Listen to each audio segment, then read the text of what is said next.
Polestar 1 test program evaluates driver experience. The Polestar 1 verification prototype testing and evaluation program continues in the lead up to production readiness in mid-2019. In addition to crash tests, aerodynamic evaluations, and on-road testing, vital areas of the assessment are chassis dynamics and the driver experience. For Polestar, performance is about much more than just acceleration. The way Polestar 1 feels to drive and live with is also critical. According to Polestar's Chief Executive Officer, Thomas Ingenlath,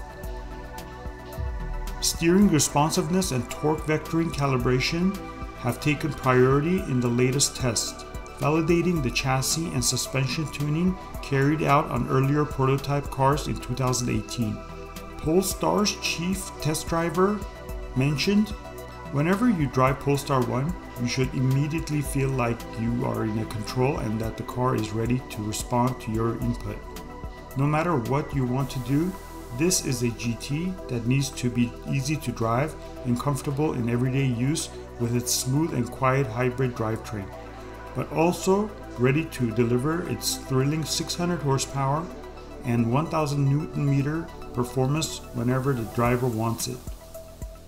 The next prototype phase, which starts early in 2019, includes the very first cars built in the soon-to-be completed Polestar production center in China. This will be the final prototype series before pre-production cars are built to final specifications and quality standards.